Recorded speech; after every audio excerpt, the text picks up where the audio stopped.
பிரதமர் வருகையை கண்டித்து போராட்டத்தில் ஈடுபட்ட மதிமுக பொதுச் செயலாளர் வைகோ செய்தியாளர்களிடம் பேசி வருவதை நேரலையில் பார்க்கலாம். முடிவெடுத்து அமைக்க முடியாது என்று சுப்ரீம் கோர்ட்டிலே முகல் ரோக்தியை விட்டு சொல்ல வைத்த நரேந்திர மோடி காவிரி மேலாண்மை வாரியம் அமைக்க கூடாது என்ற திட்டமிட்டதை அவர் விருப்பத்தை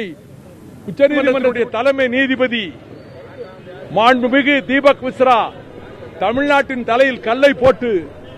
நீதியை குழி தோண்டி புதைப்பதற்கும் பின்புலமாக இருந்த நரேந்திர மோடி தமிழ்நாட்டினுடைய காவிரி தீர விவசாயிகளை பஞ்சை பராரிகளாக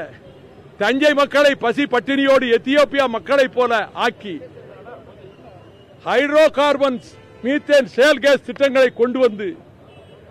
மேட்டூருக்கு சொட்டு தண்ணீர் வரவிடாமல் மேகதாட்டு ராசிமண்டலிலே அணை கட்ட ஏற்பாடு செய்து கொடுத்துவிட்டு காவிரி தீரத்தில் உள்ள விவசாயிகள் அடிமாட்டு விலைக்கு இந்த கார்பரேட் கம்பெனிகளுக்கு நஞ்சை நிலங்களை விற்றுவிட்ட பிறகு அதிலிருந்து லட்சக்கணக்கான கோடிகளை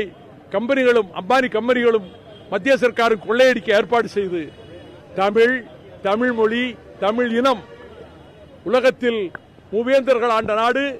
பல்லாயிரம் ஆண்டுகளுக்கு முன்பு பண்பு செழித்த நாடு, அறம் வளர்த்த நாடு, மரம் வளர்த்த நாடு, அந்த தமிழ்நாட்டை இந்த உணர்ச்சிகளை அழித்து இந்து ராஷ்டிராவை கொண்டு வர காஷ்மீரத்தை விட தமிழ்நாடு தான் ஆபத்தாக இருக்கிறது என்று கருதி இவங்களை பஞ்சை பராரிகளாக பசிப்பட்டினியோடு தவிக்க விட்டு இவர்களை ஒழித்து கட்டிவிடலாம் என்ற நோக்கத்தோடு செயல்படுகிற நரேந்திர மோடி கிறிஸ்தவ தேவாலயங்களை தாக்க ரவுடிகளை ஏவிவிட்டு, முஸ்லீம் மசூதிகளை தாக்க ரவுடிகளை ஏவிவிட்டு, தமிழ்நாட்டிலே இதுவரை கட்டி காக்கப்பட்ட சமய நல்லிணக்கத்தை தேவாரம் ஒலிக்கட்டும், திருவாசகம் ஒலிக்கட்டும், 4000 திவ்ய பிரபந்தம் ஒலிக்கட்டும், காளி கோயிலில் பூசை நடக்கட்டும், வடக்கத்தியம்மன் கோயிலில் பூசை நடக்கட்டும், செவ்வேள் முருகன் கோவிலில் பூசை நடக்கட்டும், திருமாலின் கோயிலில் பூசை நடக்கட்டும், சிவன் கோயிலில் பூசை நடக்கட்டும் என்று சொல்லுகிற எங்களை இந்து மதம்ங்கிறதே சங்க இலக்கியத்தில் கிடையாது. எங்களை ஏதோ மதவிரோதிகள் மாதிரி சொல்லி இந்த கோயிலுக்கு போற மக்களை கைப்பற்றி இந்த வடகிழக்கு மாகாணம் மாதிரி லட்சக்கணக்கான கோடிகளை விதைத்து திராவிட இயக்கத்தை சிதைத்து